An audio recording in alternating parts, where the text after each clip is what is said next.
আসসালামু আলাইকুম, সবাই কেমন আছেন? আশা করি সবাই ভালো আছেন। আমি এই মুহূর্তে ঢাকা চলে যাচ্ছি। ঢাকা যাওয়ার উম দৃশ্যটা আপনাদের মাঝে শেয়ার করলাম।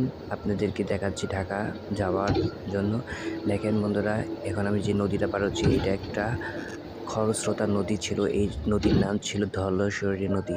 যমুনার প্রধান শাখা হচ্ছে ধলেশ্বরী নদী। এই নদী যমুনা থেকে উৎপত্তি হয়ে টাঙ্গাইলের ভিতর দিয়ে মানিকগঞ্জ হয়ে ঢাকায় প্রবেশ করেছে। দোহার নবাবগঞ্জ দিয়ে পদ্মার সাথে মিলিত হয়েছে। এই নদীর গভীরতা অনেক ছিল। ছোটবেলায় অনেক দেখতাম। এখান থেকে ফেরি চলাচল করতো।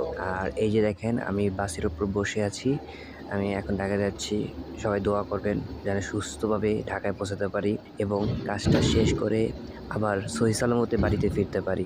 আর বন্ধুরা, এই যে দেখেন কৃষির জমি কত সুন্দর, ধানের পাট, তারপর হচ্ছে কলা গাছ অনেক। এটা হচ্ছে আমাদের পাকুটিয়া নাগরপুর উপজেলা পাকুটিয়া ইউনিয়নের পাকুটিয়া জমিদার বাড়ি। আমাদের নাগরপুর জমিদার বাড়ি, দুটা জমিদার বাড়ি আছে। তার মধ্যে এই পাকুটিয়া জমিদার বাড়ি একটি, আরেকটি হচ্ছে নাগরপুর জমিদার বাড়ি। এই যে দেখেন বাইরে থেকে পাকুটিয়া জমিদার বাড়ি। এটা হচ্ছে নাগরপুর ধামরাই রোডের এই পাকুটিয়া জমিদার বাড়ি। ভিডিওটা কেমন লাগলো অবশ্যই কমেন্ট করে জানাবেন। আল্লাহ হাফেজ।